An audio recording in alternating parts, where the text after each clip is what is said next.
Chapter 2. The Contract. A soft knock at the door woke Howen from a restless sleep. Her body felt heavy, a faint soreness lingering, her hands trembling slightly as she rubbed her eyes. She dragged herself up and opened the door. "Good morning, ma'am," Kim Bora said, smiling brightly. "Morning?" Howen's voice came out low and husky. "Ma'am, your morning energy drink," Bora said, holding out a glass filled with a warm, pale liquid. Howen frowned. "Energy drink?" "Yes, madam. Your mother-in-law instructed me to give this to you every morning. She said it's for your good health." Howen forced a small, awkward smile. "Thank you." "Please make sure you drink it, ma'am. Otherwise I'll get scolded," Bora added, concern flickering in her voice. "Don't worry, I'll drink it," Howen assured her softly. Bora smiled and left. Howen closed the door, staring at the glass for a long moment. Then she sighed and drank it down in one go. A little later, she stepped into the kitchen, fresh and composed, though her face was pale. Bora greeted her. "Sir left early for the office today, ma'am. Please, have your breakfast." Howen smiled faintly and sat at the table. Bora served her a healthy, delicate breakfast. At Miri Cosmetics headquarters, the morning buzzed with quiet urgency. "Hello, I'm here to meet Mr. Kim." A tall, elegant woman sat at the reception desk. She was in her late 20s, radiating confidence and grace. "Ma'am, do you have an appointment?" the young receptionist asked politely. The woman removed her sunglasses, looking at her coldly. "Are you new here?" "Yes, ma'am, I joined 2 days ago." The woman hummed, glancing at her from head to toe. "That explains it. Call your boss and tell him CEO Yeren is here." The receptionist nodded and quickly dialed. "Sir, Miss CEO Yeren is here, asking to meet you." "Send her in," came the reply. The receptionist nodded. "Yes, sir." Yeren smirked. "Remember my face," she said, before walking gracefully toward Suho's office. Inside, Suho was immersed in paperwork when the door opened without a knock. He looked up. She was already shrugging off her jacket, tossing it on the couch, and walking straight to him. Without hesitation, Yeren settled on his lap, cupping his face and kissing him deeply. Suho's arms went around her waist, pulling her closer, kissing her back with equal intensity. She broke the kiss, breathless, staring at him. "I love you," he whispered, caressing her cheek. "I missed you," she murmured, kissing him again. "I missed you too, baby." Her eyes turned wistful. "You know how bad I felt yesterday, seeing you marry another woman, kissing her." Suho pecked her lips. "Irina, it was just a formality for the media. If I hadn't, they would have created unnecessary rumors." Still, Yeren's arms tightened around his neck. "It makes me feel jealous, Suho, that someone else is standing in my place, and that you have to make a baby with that woman." Suho's eyes fell. He hugged her tightly, pressing a kiss to her hair. "Shh, don't overthink. I'm always yours. I have to go through this until the baby comes. After that, I'm all yours. Only yours." She searched his face. "Did you do it with her already?" Suho looked down and nodded, disappointment flickering in his eyes. Yeren hugged him, and he held her back, his voice low and hard. "Don't worry, it's nothing emotional. It's just mechanical. I'm killing my feelings for a few minutes and doing what's required." "Whatever you call it, you still touched her," Yeren said bitterly. "Baby, don't be upset. It's just a formality." "Are you going to do it again today?" she asked quietly. He pressed his lips together. "Maybe. The doctor suggested that at least 5 or 6 times are required for successful conception." Yeren whimpered, her face pressing into his neck. Suho kissed her head, his voice trembling. "Don't be sad, baby. If we want to be together, we have to go through this. Do you think I'm liking this? Absolutely not. I'm doing it for you, to keep you. I don't want to lose you, Irina." Her eyes glistened. "I wish I could marry you without any hurdles." "You will, baby. Soon," Suho murmured and kissed her again. That evening, Suho came home. Howen sat in the living room, reading a book. As he entered, she glanced up briefly, but he didn't look at her. He went straight to his room. Dinner was eaten in silence. Bora served them quietly, watching the tension fill the air. Later, when Howen went back to her room and there was a knock, familiar now. She opened the door. Suho stepped in. Without words, she dimmed the lights, lay on the bed, and stripped her pants.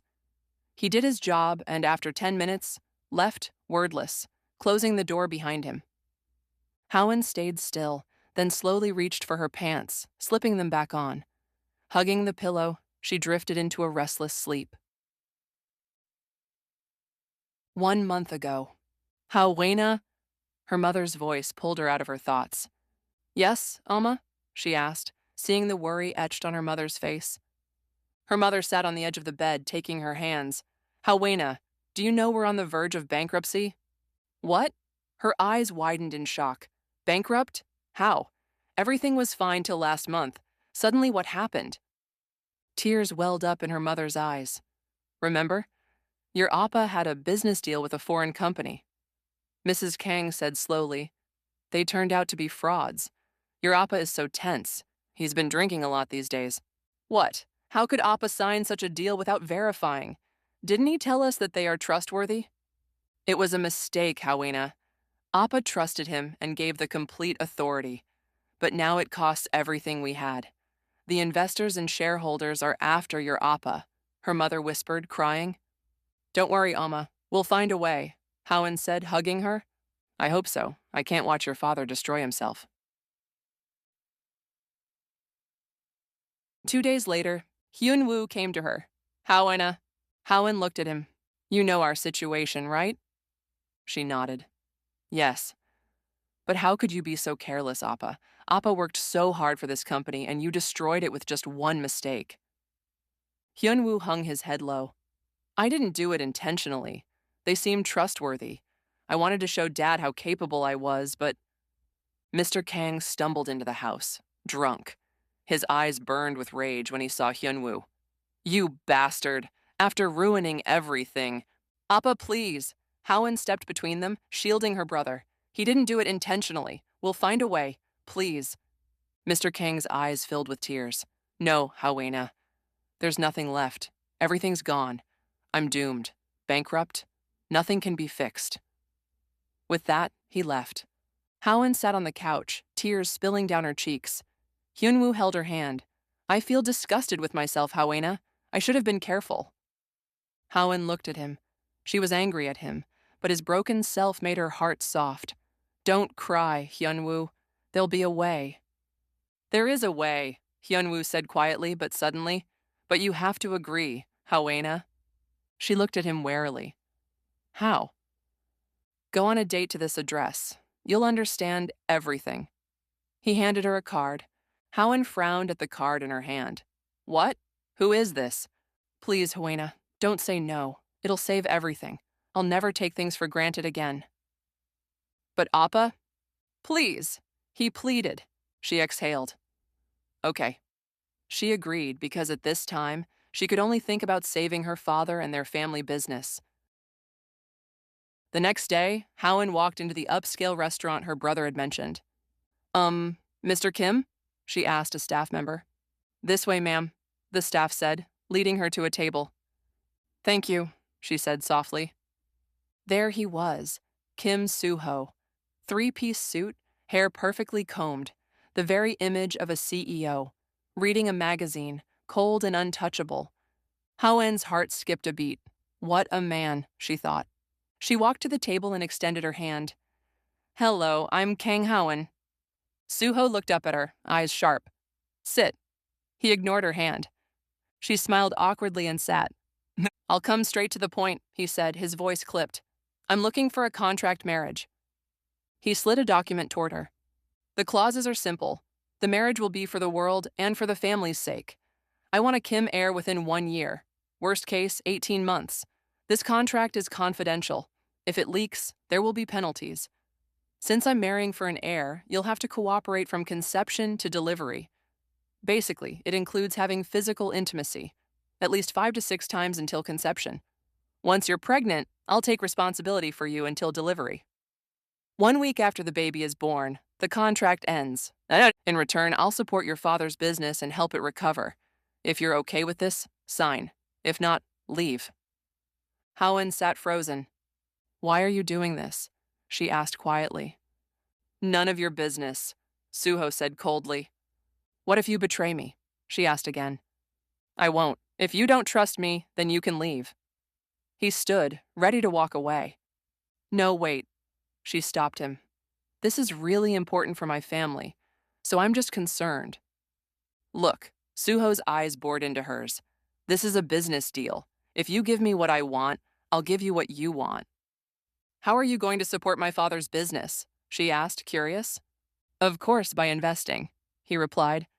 I want exact numbers. How much will you invest throughout this process?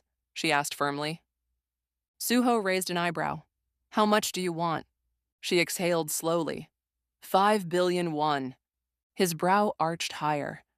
Don't you think you're asking too much? No, I'm not. Her voice was steady. Because in return, I'm fake marrying you and giving you a child as per your demand. Basically, I'm giving you everything for the contract period. After I deliver the baby, you'll leave me. My future will be hard. In front of that, 5 billion won is nothing. You'll earn that money in less than a month. Suho smirked, leaning back in his chair. Smart. She said nothing. Okay, fine. Let's sign the contract then, Suho said, extending the contract papers.